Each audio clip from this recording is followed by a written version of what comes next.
If you want some of that orc dork in order to get the stork to your door, here's some things you need to understand about orcs. And as always, this information is coming from the mating manual. So this video is going to be a clarification on whether or not a human woman or a human man can have a baby from an orc. So the initial answer is yes. Half orcs do exist, and they are the combination of a dwarf or a human and an orc. Well, we have discussed how half orcs do have physical and mental disability, and I will also touch on why they have those disabilities. But let's say you're a woman that's got a kink for someone over 6 feet tall, really rough skin, and a great rough personality. And you don't mind the fact that they're pretty buff, so you're like, I want to have his baby. So you go through the aggressive process of mating with this man, and next thing you know, you find out you're pregnant. But when the little pod snatcher comes out, he's got a bunch of disabilities. Why? So from an anatomy standpoint, let's look at the orc sperm and the process that orc sperm goes through before they make it to an orc egg.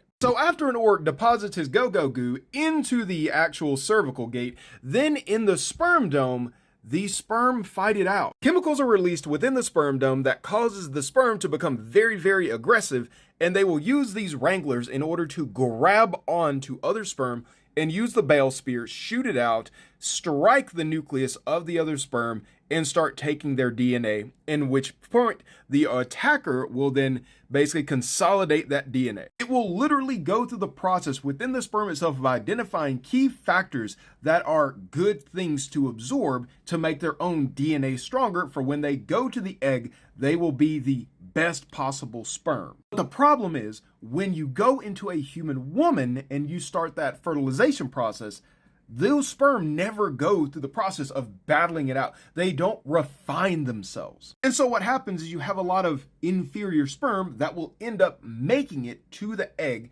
and therefore it won't be as compatible as it should be because the sperm are not refining themselves. And another key thing is whenever the egg is actually absorbing the sperm and trying to get to the DNA, it ends up actually breaking down different components of the sperm itself, such as the bale spear, and it ends up combining with the DNA. It is a really weird situation and ends up causing a ton of issues during the development of a half orc. That's why human women will often have a lot of issues in terms of not only delivering the baby, but actually for the baby itself because their genetics just aren't mixing right. But let's go the other way around. How come human sperm have so many issues in getting a orc woman pregnant and delivering a really easy, viable child? So let's say you got a human with a really long sprung that can push through the cervical gate, deposit enough baby batter to push into the sperm dome. Remember how earlier I was talking about the sperm dome releases a chemical to activate the aggression within the orc sperm that causes them to fight it out so they can get that refinement that they need before moving on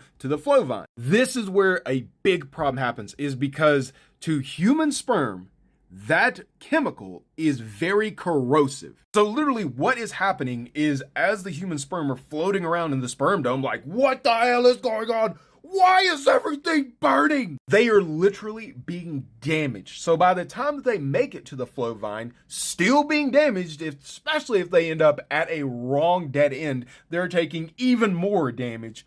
But when they make it to the egg, they're damaged. They're damaged sperm. That's it. They are literally degrading, disintegrating. And so that's a massive part of it, is the DNA has already been damaged by the time it makes it to the egg to then fertilize and become a baby. That is why human men who try to impregnate orc women will have 50% more issues with their child physically and mentally opposed to humans who get pregnant by male orcs. So at least if you want to get knocked up by Parathon, you know what issues you could probably expect from him. And I hope this gives some context as to why Lady Petals from my Knot of Slaughter series won't get pregnant by her human lover. So if you want to see the progression of the mating manual and other goodies, grab a Ruby Gold sub or get an original character into the series by grabbing a diamond. And all this world lore comes from my mangas, The Knight of Slaughter and Devil's Deal, which is getting its next chapter next week. So see bio and description if you want a physical.